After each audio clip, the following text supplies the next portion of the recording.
primeiro lugar, agradecer a Brem, a todos os presentes, a todas as empresas também que apresentaram, e dizer que é um prazer muito grande para mim estar aqui nesse painel, falando dos projetos de Brasília, porque eu já deixei Brasília, nem trabalho mais com Brasília, eu trabalho na Estre Ambiental. A Estre, não sei se vocês conhecem, provavelmente sim, é uma das maiores gestoras de resíduos do país, e eu me mudei da agradável Brasília para a calorenta Ribeirão Preto, mas tenho muitas saudades daqui e espero que possa voltar outras vezes. Obrigado de novo, Yuri, a Brem, todos os amigos. Então, falando um pouquinho da Estre, a Estre é uma empresa bastante antiga, tradicional, adquiriu uma série de outras empresas, vendeu uma série de outros ativos, e a Estre tem um lema, que é lixo é só o começo. E esse lema é exatamente o que a gente sempre teve em mente, né? Eu, pelo menos, sempre tive em mente.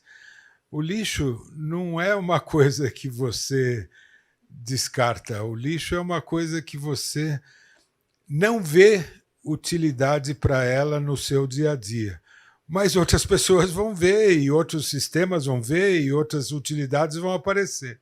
Então, o lixo é realmente o começo, o fim de uma jornada para aquele material, mas o começo de outra jornada para ele também, porque ele tem que ser aproveitado e valorizado em outro momento da sua existência.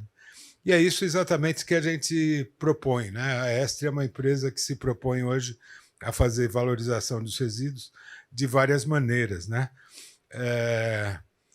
A gente investiu já há muito tempo em triagem, em produção de CDR, em gás de aterro, e agora estamos indo para biometano, né?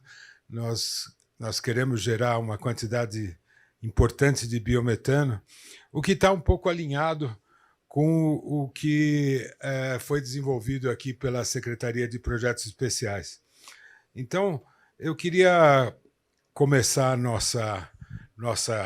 nosso tema aqui falando que, em 2019, a Secretaria de Projetos Especiais do Distrito Federal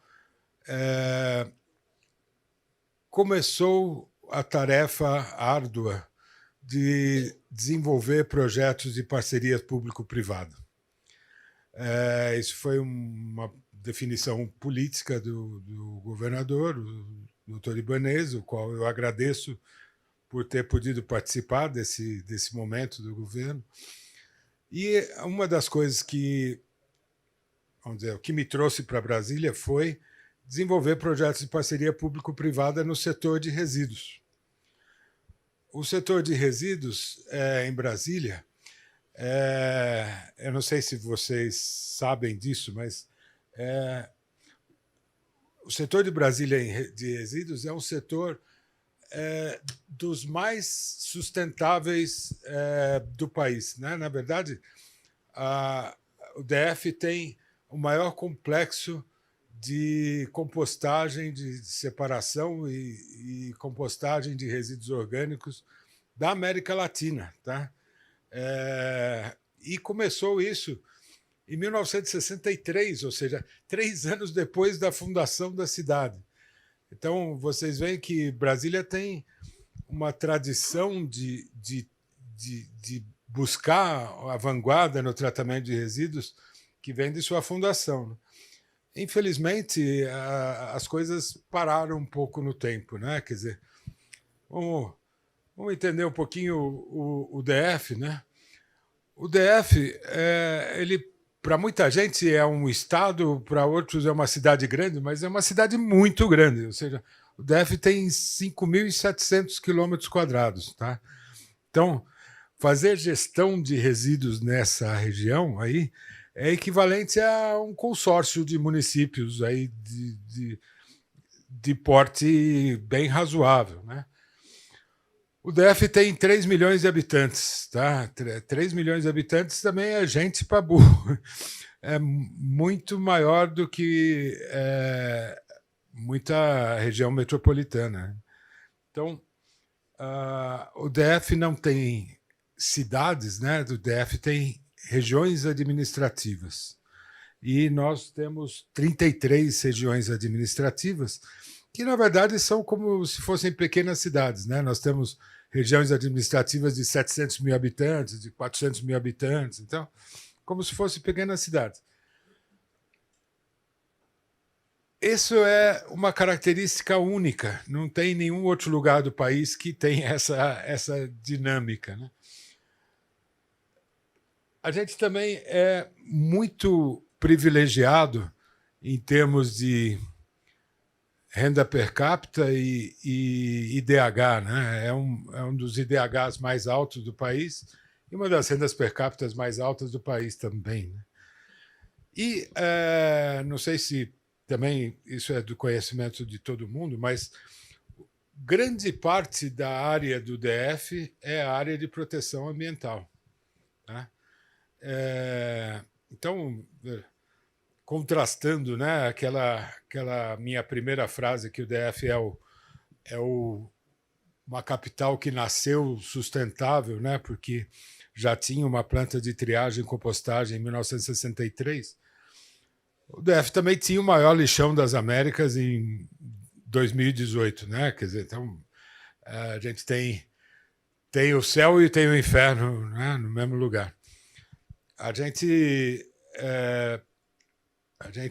eu estou me incluindo indevidamente, mas o DF conseguiu, o governo do Distrito Federal conseguiu, com um esforço hercúleo, encerrar o lixão da estrutural, né, para recebimento de resíduos domésticos em 2018. Mas o mesmo site, né, o mesmo local, que agora tem o nome de Unidade de Recebimento de Entulho, recebe ainda alguma coisa entre 5 e 6 mil toneladas de material por dia.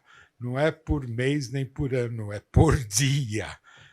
Ou seja, que os coitados que moram ali na região da estrutural recebem alguma coisa como 1.000 caminhões levando entulho por dia para lá.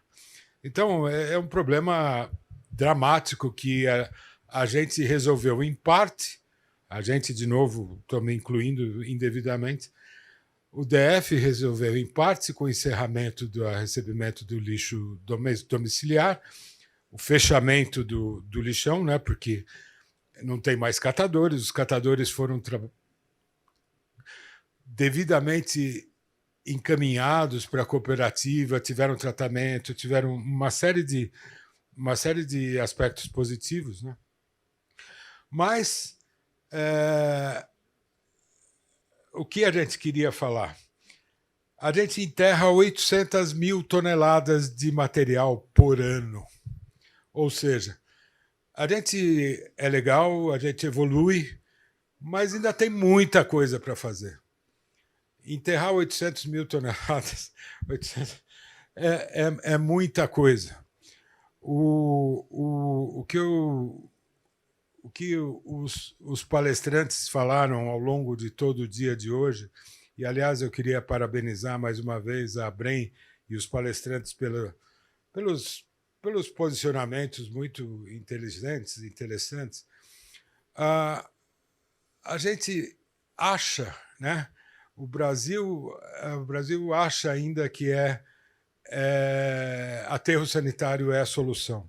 Aterro sanitário é um mal necessário, não é prescindível. O aterro sanitário precisa existir, mas a sociedade não precisa enterrar riqueza e nem deixar passivo para gerações futuras. Então, veja, o aterro sanitário é necessário, mas ele não é a solução, a panaceia para todos os problemas. E, principalmente, uma cidade que que é a capital do Brasil, quer dizer, o Distrito Federal, ainda ter um depósito de lixo que recebe 6 mil toneladas de entulho por dia e mais um outro aterro sanitário que recebe 2.200, 2.400 toneladas de lixo por dia.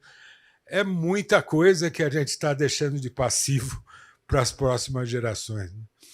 Então, a ideia que a gente teve foi fazer uma mudança radical na estrutura de gestão, né, aqui do DF. Aqui vocês estão vendo o que eu disse no começo, né? A Asa Sul e o PSul, as duas usinas daqui que operadas por contratos privados, mas de propriedade do SLU, são o complexo mais antigo e maior de compostagem da América Latina. Infelizmente, quer dizer, você imagina, a Asa Sul é de 1963. Né? Em 1963 o mundo era bastante diferente do que é hoje. Né? Sem contar que a manutenção dessas usinas é uma coisa complicada. É tão complicada que das 4 unidades que existem na Asa Sul, só 2 funcionam, porque as outras 2 pegaram fogo e depois nunca mais a gente conseguiu resolver o problema.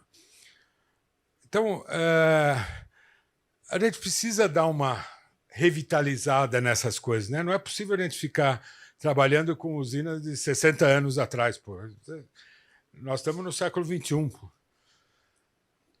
Então, a mesma coisa é o lixão. Né? Hoje não é mais assim. Né? Quer dizer, hoje, isso é uma foto antiga, tá, gente? Hoje não é mais assim. Mas a estrutural, a URI na estrutural, é um maciço de resíduos que você vê de longe. Você está chegando ali vindo do norte ali, você passa perto da estrutural, você vê aquela montanha, né? E veja, não sei se vocês estão ligados nesse aspecto geotécnicos, né? Mas você está jogando uma quantidade enorme de material em cima de um lixão. Ou seja, qual a estabilidade que você tem desse maciço? Entendeu? Esse maciço tem uma vida útil, ele aguenta um certo tempo, depois ele corre riscos.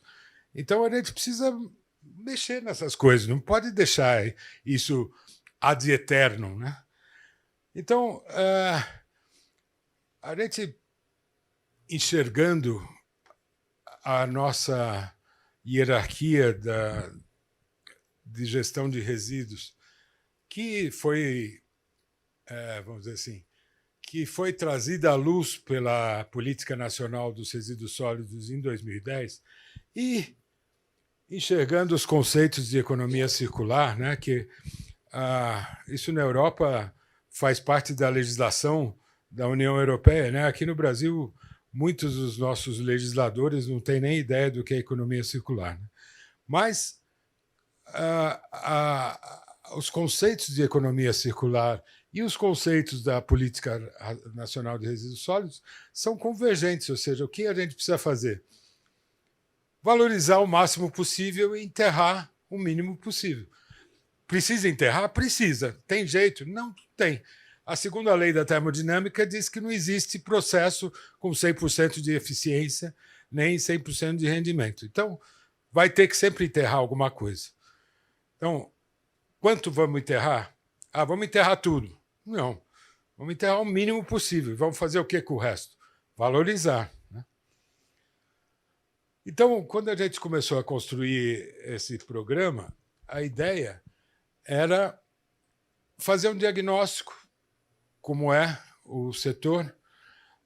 O Distrito Federal tem o seu plano distrital de gestão integrada de resíduos, que é um plano bem legal, antigo, mas é bem legal, quer dizer, está na fase de ser revisto agora, e precisa ser revisto, porque tem conceitos que precisam melhorar. E a estrutura toda que a gente tem aqui, né, de custeio, o que é feito com os resíduos. Brasília, O DF é uma coisa, é um ente federativo particular, né? Aqui, como vocês sabem, tem muito pouca indústria, ou praticamente zero indústria aqui, né? O que tem aqui é comércio e serviços, né? Então, os tipos de resíduos aqui são diferenciados. Mapeamento dos fluxos, né? Para onde vai cada coisa, as estruturas físicas, né? Só para você ter uma ideia, para você dar conta de 5.700 km², o DF tem 5 áreas de transbordo, né? 5 áreas de transbordo que são necessárias para melhorar a logística do transporte, né? Na segunda etapa, então, a gente entrou com a análise das rotas tecnológicas. E aí eu queria falar uma coisa que, para mim, é muito importante. Eu já fui defensor ferrenho de algumas linhas tecnológicas, né? E hoje eu cheguei à conclusão, depois de muitos cabelos brancos a mais, que cada caso é um caso, ou seja, não existe uma solução única para a gestão de resíduos. Cada cidade, cada consórcio municipal, cada região vai ter a sua solução. Então, quando você fala em análise de rotas tecnológicas, você tem que ser específico para o lugar onde você está estudando. Não adianta você fazer... lá em Belém do Pará, fizeram um estudo de rotas tecnológicas e chegaram a essa conclusão aqui, então vamos usar aqui também. Não é assim que funciona. O estudo de rotas tecnológicas tem que ser específico. E a sua adequação às condições locais tem que ser analisada, assim como as sinergias locais, né? Então, muitas vezes a gente é criticado, no passado fui criticado quando eu era funcionário público ainda, porque eu não dei prioridade para o CDR aqui no DF. O CDR é uma solução para muitos lugares, inclusive a minha empresa atual, que é a Estre, tem um carinho muito particular pelo CDR, porque a gente acha que nós estamos numa cadeia de substituição de combustíveis fósseis, né? Então, assim como o biometano é um potencial substituto de diesel, né? O CDR também é um potencial substituto de petcoke, de óleo combustível. Então, a gente vê com bons olhos o CDR. Mas, para Brasília, o CDR é uma coisa complicada, principalmente se você pensar que nós estamos fazendo projetos de parceria público-privada, né? Então, projetos de parceria público-privada têm uma particularidade, ou seja, você tem que trazer o investidor e mostrar para ele que ele tem possibilidade de ter receita. Se ele não tiver receita, ele não vem. E a receita é o que ele vai receber de contraprestação do Estado, mas também é o que ele vai receber de receita acessória da valorização que ele faz do resíduo. Então, na hora que você pensa em rota tecnológica, você tem que pensar na valorização do resíduo para diminuir a contraprestação do Estado. Entendeu? Porque se você tivesse o Estado que pagasse tudo, beleza, mas não é assim. O Estado, na verdade, a figura do Estado é um gestor da sociedade. E a sociedade não tem fundos infinitos para pagar tudo, né? Claro que você quer boa gestão, bons cuidados para a sua cidade, mas você tem capacidade de pagar até certo ponto. Daí para frente, o sistema tem que se autossustentar. E foi assim que foi construído isso que a gente chama de, apareceu no começo, né? Programa de Projetos de Gestão de Resíduos Sólidos do DF. Isso aí nasceu em 2019 e foi evoluindo, foi sendo discutido, foi sendo aprofundado. Aí, como é que isso nasceu? Isso nasceu como um projeto conceitual, projetos bem preliminares, né?